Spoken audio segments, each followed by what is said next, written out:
Topic for today's lecture is My Fish Pond. This is a humorous essay that is written by Stephen Leacock and presented by Shafakus Sahar.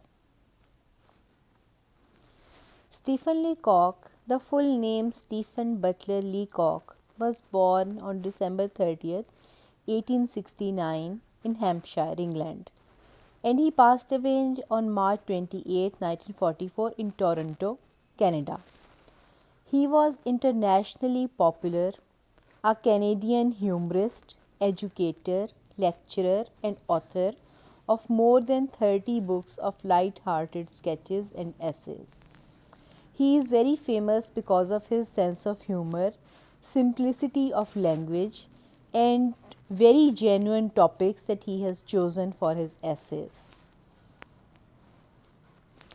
My Fish Pond is an essay that is written again in the signature light-hearted way of the writer, and he has chosen the location as England.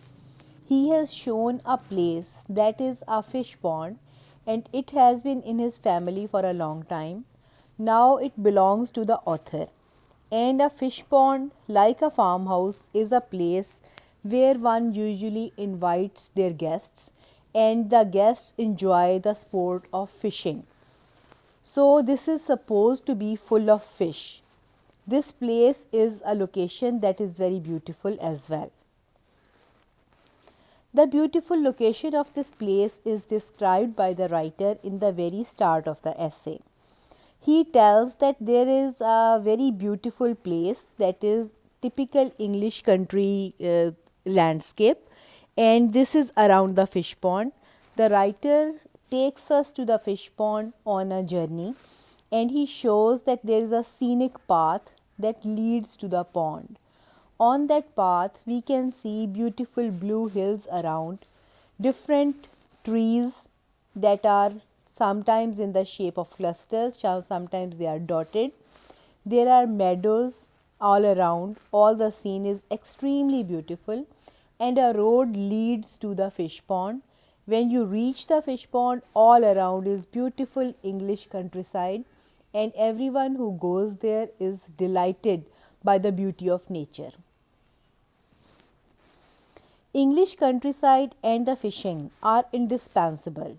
That means that you cannot take away the favorite sport of English people from the countryside ever, because English country is a place that is surrounded by beautiful hills. It has little ponds and lakes, a lot of trees, and beautiful scenic cottages around.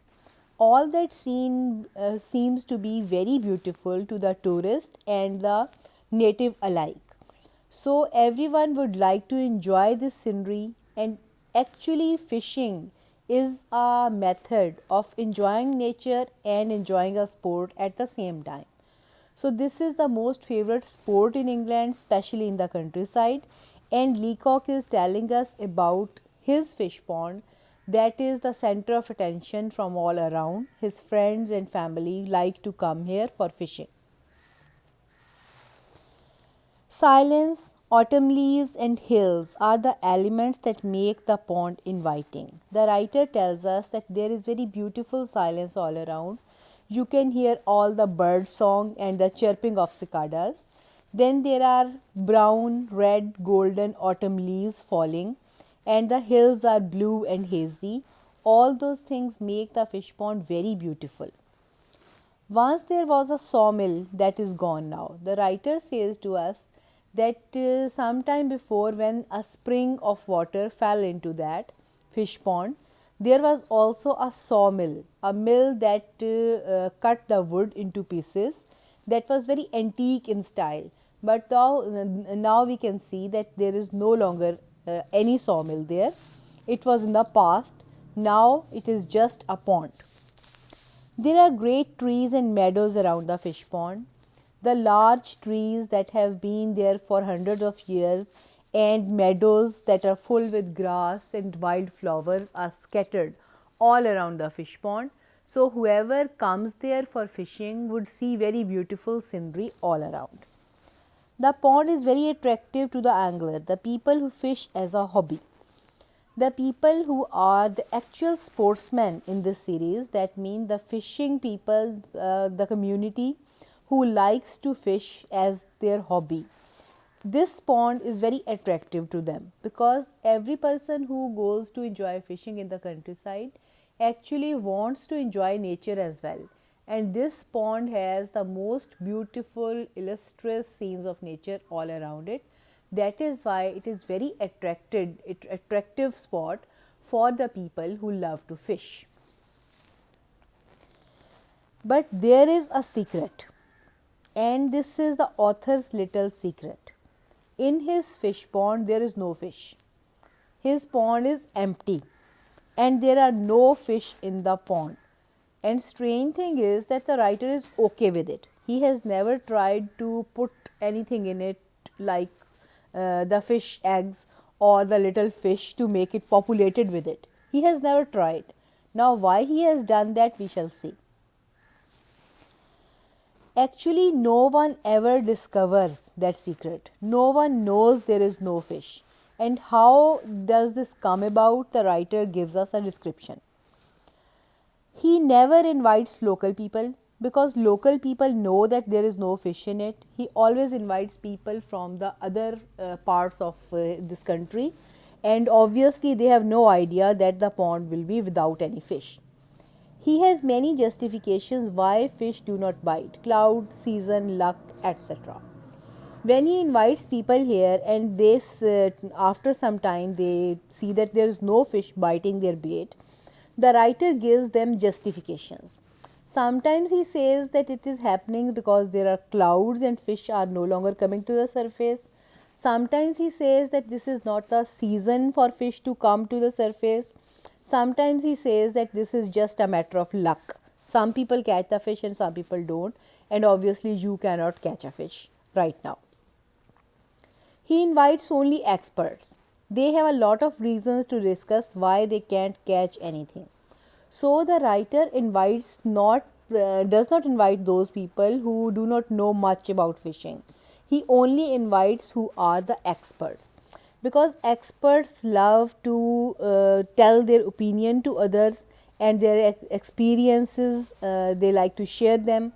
They do not care much for fishing. Actually, the main purpose of their assembling together is enjoying nature and telling people that how good they are at fishing.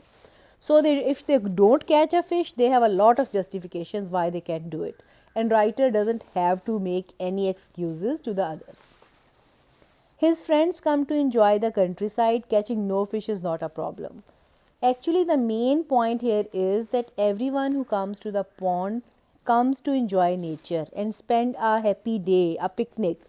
They don't care if they catch a fish or they don't catch a fish, because it is not their purpose in coming there to catch a fish and get it home.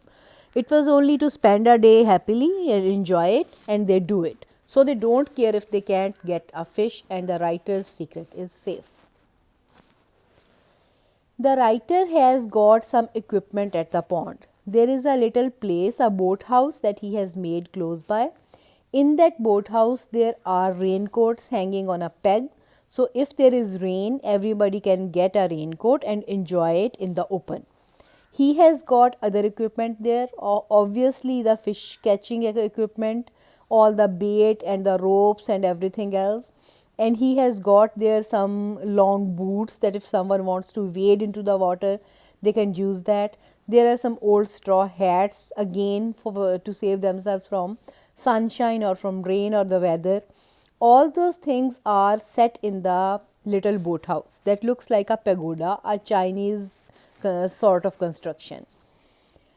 Again, there are edibles and there are drinks available at that little boathouse.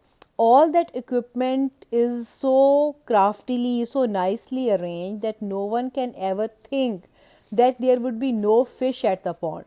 People see that this is a very proper place. Every equipment is there, everything is there, from edibles to the instruments. So how can that be that there is no fish there? But still there could be some people who can get suspicious.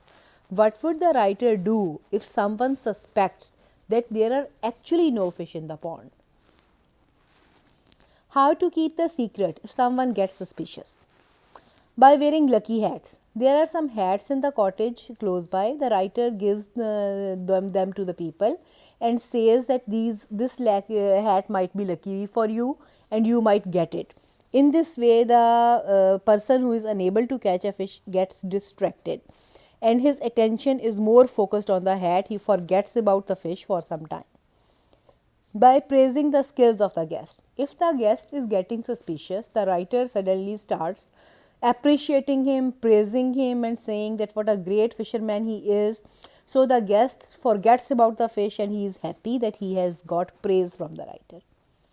Then by distracting him, he can distract them from by anything, by showing them some landmarks, some beautiful scene of nature, anything.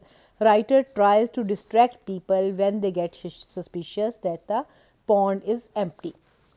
By whispering that he heard the sound of fish leaping. Sometimes when a person gets suspicious, the writer tells him that, hey, listen, you have to listen very hard. I just heard the sound of a fish leaping into the water, a splash. So that person suddenly stops talking and puts whole focus on the pond, and he has no idea if there is a sound or not.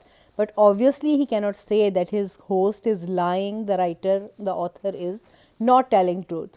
So he would think that he is the only person who cannot hear the fish leaping. If they hit a driftwood or a frog, telling how they lost a big fish. Sometimes there a piece of wood or a frog that is hit by the bait, and obviously the bait will move. The writer says to the fisherman that actually you have lost a big fish. It had tried to bite and you pulled it early. That is why the fish is gone now. And people are very ashamed of that. And after they meet author anywhere else in a club or a party, they remind him that how they had lost a big fish at his pond, while actually there is no fish at all at that pond. The fish that is most famous in that area is trout fish, and trout is one of the tastiest, most delicious fish on the face of the earth or in the face of the ocean. So everyone who comes here who wants to have a fish, they would want a trout. People think that the fish pond is inhabited by trout, although there are no fish in that, there is nothing there, but it is there for the enjoyment of nature, having a picnic, having a good day, having a party with the friends. All those purposes are fulfilled there. And if you can get a fish at a restaurant or from the market, why catch a fish, especially by going somewhere? So, this humorous essay ends up in this way, that the writer puts emphasis on the fact that people come to the fish pond to enjoy themselves with friends. And if there is no fish, there is no problem in it. This is author's little secret that he has very successfully kept. Thanks for watching. Hopefully it was entertaining and informative at the same time.